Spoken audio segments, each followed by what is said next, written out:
আসসালামু আলাইকুম প্রিয় বন্ধুরা, আশা করি ভালোই আছেন। আপনাদের মাঝে আজ যে রোগটি সম্পর্কে বিস্তারিত আলোচনা করব তার নাম হলো সাইনোসাইটিস। আজ জানাবো এই রোগটি কেন হয়, এই রোগটি হলে লক্ষণ কি, এই রোগটি হলে কি করণীয় এবং এর চিকিৎসা। তবে তার পূর্বে যারা আমার ভিডিওটি দেখছেন তারা ভিডিওর নিচে ফলো বাটনে চাপ দিয়ে সাথেই থাকুন। আর যারা ইউটিউব থেকে দেখছেন তারা চ্যানেলটি সাবস্ক্রাইব করে সাথে থাকুন। তো চলুন শুরু করা যাক। সাইনোসাইটিস, সাইনাসের প্রদাহ,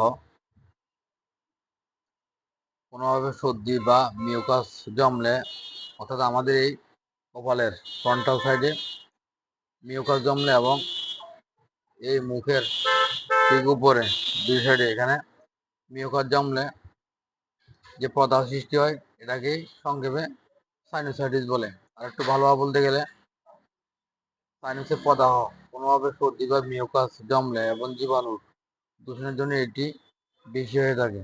বিশেষ করে নাকের ভেতর থেকে স্টেফ্টোকাস, স্টেফাইলোকাস ও মোকাস জাতীয় ব্যাকটেরিয়া ও হেমোফাইলাস ইনফ্লুয়েঞ্জার মতো জীবাণু থেকে এসব প্রদাহ হয়ে থাকে। ভাইরাস বা ব্যাকটেরিয়া সাইনাস মিউকাসের প্রদাহ হয়ে সংক্রমণের উদ্যোগ ঘটায়, অর্থাৎ এখানে প্রদাহ সৃষ্টি করে থাকে। এর পূর্বে সাধারণত সর্দির ইতিহাস থাকে। এই রোগটি হওয়ার আগে সাধারণত সর্দির ইতিহাস থাকে, অর্থাৎ অনেকদিন পর্যন্ত সর্দি থাকে। জীবাণুঘটিত সাইনাসের শিশুদের ভেতরে খুব তেমন একটা পরিলক্ষিত হয় না। অনেক ক্ষেত্রে বয়স্কদের এই রোগটি বেশি হয়ে থাকে। আমাদের নাকের ছিদ্রের উভয় পাশের সাইনাসকে ন্যাসাল সাইনাস বলে। মুখের ভেতরে চোয়ালের দুই পাশে, অর্থাৎ এই দুই সাইডে চোয়ালের দুই পাশে ম্যাক্সিলারি সাইনাস এবং কপালের বুর ভেতরে ফ্রন্টিয়াল ইয়ার সাইনাস থাকে, অর্থাৎ এই আমাদের কপালের এখানে ফ্রন্টিয়াল ইয়ার সাইনাস থাকে। সর্দি বা নাক দিয়ে পানি অনবরত পড়তে থাকলে এই সাইনাসগুলোর ভেতরে জীবাণু সক্রিয় হয়ে ওঠে। অর্থাৎ অনেকদিন সর্দি পড়তে থাকলে এই নাকের ভিতরে জীবাণুগুলো সক্রিয় হয়ে তত অনুকূল পরিবেশ ফেলে এগুলো প্রতিক্রিয়া বাড়িয়ে দেয়। এর ফলে সাইনাসের ক্ষত সৃষ্টি হয় এবং মিয়োকাস জন্ম ওই জায়গায় শ্লেষ্মা মিয়োকাস জমা থাকে, এটাকে সাইনোসাইটিস বলে। এবং উপযুক্ত পরিবেশ পেলে প্রদাহ সৃষ্টি করে, একেই সাইনোসাইটিস বলে। সাইনাসে আক্রান্ত ব্যক্তির দাঁত তোলা ঠিক নয়, তাতে এতে মারাত্মক ইনফেকশন হওয়ার ঝুঁকি থাকে। কখনো কখনো নাকের সাথে সংযুক্ত ছিদ্র দিয়ে মিউকাস বা সর্দিতে বন্ধ হয়ে সাইনাসগুলোর অভ্যন্তরীণ বাতাসের ভারসাম্য, অর্থাৎ বাতাস চলাফেরা করতে পারে না। নাকের ছিদ্রগুলো বন্ধ হয়ে যায় এবং অর্থাৎ বাতাস চলাফেরা করতে পারে না। এর ফলে অভ্যন্তরীণ চাপে মাথা ব্যথা সৃষ্টি হয়ে থাকে। সাইনাসের কারণে মাথা ব্যথা সৃষ্টি হয়ে থাকে।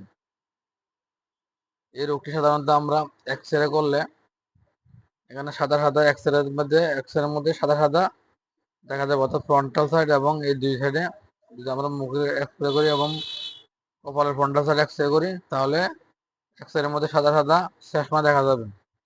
তাহলে মাথার খুলি সম্মুখভাবে এক্স রে করলে রোগ অনেক সময় ধরা পড়ে। এখন জানাবো এই রোগটি হওয়ার কারণ কি।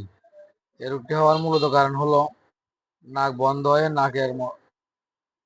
নাক বন্ধ হয়ে থাকার মতো অবস্থা থাকলে, অর্থাৎ দীর্ঘদিন সর্দি থাকলে এবং নাক বন্ধ হয়ে থাকার মতো অবস্থা থাকলে সাধারণত এই সাইনোসাইটিস হয়ে থাকে। তাছাড়া অনবরত নাক দিয়ে পানি ঝরা, অ্যালার্জি বা ভাইরাস সংক্রমণ থাকলে অনেক সময় এই সাইনোসাইটিস হয়ে থাকে। তাছাড়া নাকের দেয়ালে কোনো খোলা বা আঘাত থাকলে, নাকের অভ্যন্তরে পানির পলিপের টিউমার বা মাংস বৃদ্ধি পেলে অনেক সময় এই সাইনোসাইটিস হয়ে থাকে। তাছাড়া আবার ম্যাক্সিলারি সাইনোসাইটিস ইনফেকশন থাকলে তখনও এটি হয়ে থাকে।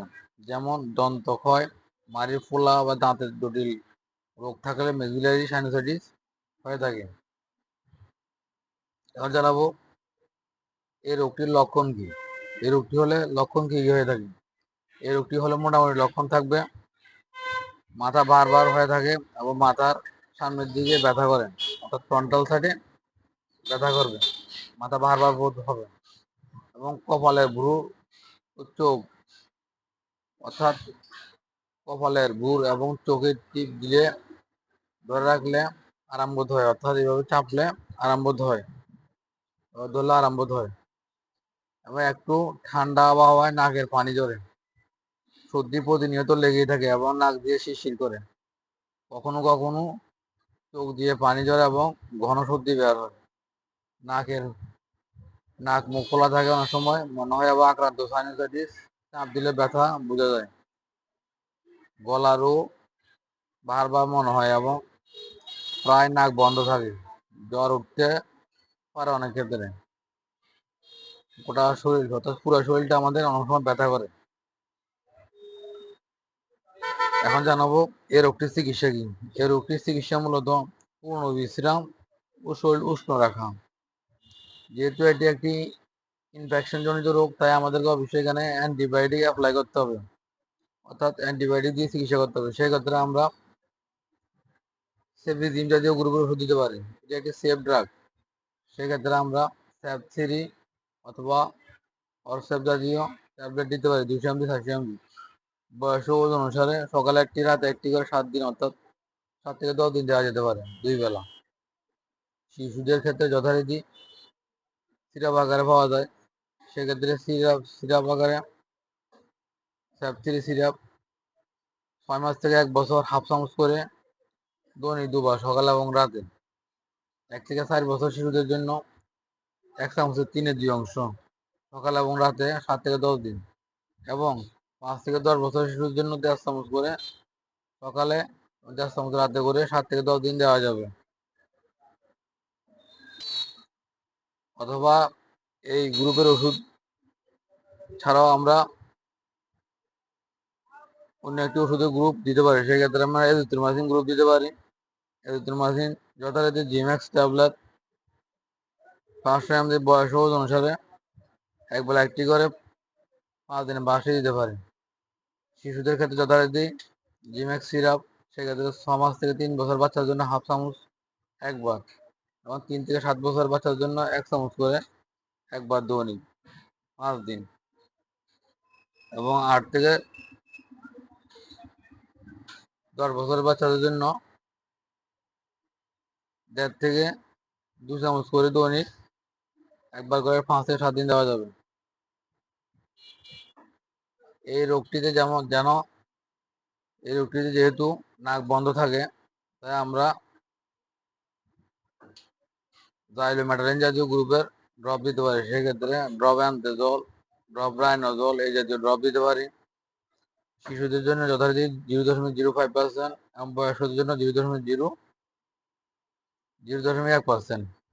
আবার বলছি, শিশুদের জন্য 0.05% এবং বয়স্কদের জন্য 0.1%।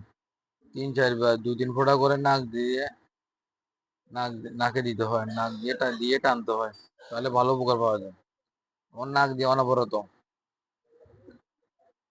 পানি পড়তে থাকলে সেক্ষেত্রে সোডিয়াম গ্লুকোক্রাইড জাতীয় ওষুধ, সেক্ষেত্রে আমরা ড্রপ আকারে ড্রপ কোমোফেন জাতীয় ড্রপ দিতে পারি 1 ফোঁটা করে 2 নাকে 2 ছিদ্র পথে 4 থেকে 6 বার করে দৈনিক দেওয়া যেতে পারে। নাকের শিরশির বন্ধের জন্য আমরা অ্যান্টিহিস্টামিন জাতীয় গ্রুপের ওষুধ দিতে পারি, সেক্ষেত্রে আমরা দিতে পারি সিট্রিন জাতীয় গ্রুপের ওষুধ, যথারীতি রায়ানিল সকালে একটি রাতে একটি করে 5 থেকে 7 দিন। এই রোগে যেহেতু জ্বর থাকার সম্ভাবনা থাকে, যেহেতু জীবাণুঘটিত রোগ, তাই অনেক ক্ষেত্রে জ্বর ওঠে, এবং জ্বর থাকলে শরীর ব্যথা ও মাথা ব্যথা থাকলে প্যারাসিটামল জাতীয় গ্রুপের ওষুধ দিতে পারি। সেক্ষেত্রে আমরা S+ দিতে পারি 3 বেলা 3টি করে বয়স ও ওজন অনুসারে। শিশুদের জন্য যথারীতি সিরাপ 2 মাসের নিচে শিশুদের প্যারাসিটামল জাতীয় ওষুধ দেওয়া নিষেধ। 2 মাস থেকে 1 বছর বাচ্চার জন্য হাফ চামচ করে দৈনিক 2 থেকে 3 বার দেওয়া যাবে, এবং 1 বছর থেকে 4 বছর বাচ্চাদের জন্য 1 চামচ করে দৈনিক 3 থেকে 4 বার দেওয়া যাবে। রোগ প্রতিরোধ ক্ষমতা বৃদ্ধির জন্য আমরা অ্যান্টিঅক্সিডেন্ট জাতীয় গুঁড়ো ওষুধ দিতে পারি। সেক্ষেত্রে বয়স ও ওজন অনুসারে ট্যাবলেট দিতে পারি। বয়স্কদের জন্য যথারীতি র্যাক্স ট্যাবলেট সকালে একটি রাতে একটি করে 1 মাস খেতে পারবে। এই রোগটি হলো আমরা বিভিন্ন দ্রব্যগুণ ও বন ওষুধের প্রতিকারক গাছগাছরা দিয়ে চিকিৎসা করতে পারি। সেক্ষেত্রে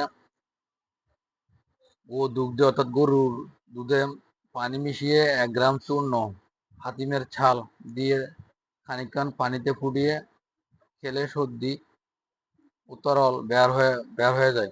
তাছাড়া কালাজিরা পাতা কালাজিরা নাক দিয়ে টানলে কালাজিরা ও কালাজিরার তেল বিশেষ করে নাক দিয়ে টানলে সর্দি বের হয়ে যায়। গরম উষ্ণ খাবার খাওয়া উচিত। বেশি ঠান্ডা চলাফেরা না করা ভালো। রোগের সঠিক কারণ খুঁজে চিকিৎসা করতে হবে। তাছাড়া চিকিৎসকের পাশাপাশি সঠিক কারণে চিকিৎসা করতে হবে এবং খালি পায়ে ঠান্ডা চলাফেরা না করা উত্তম। হ্যালো বন্ধুরা, আজ এ পর্যন্ত। আবার ফিরে আসবো নতুন কোনো রোগ সম্পর্কে বিস্তারিত আলোচনা করার জন্য। ততক্ষণের সাথে থাকুন। ভিডিওটি ভালো লাগলে অবশ্যই লাইক শেয়ার ও কমেন্টস করে অন্যকে দেখার সুযোগ করে দিবেন। এতক্ষণ ধৈর্য ধরে ভিডিও দেখার জন্য অসংখ্য ধন্যবাদ। আসসালামু আলাইকুম।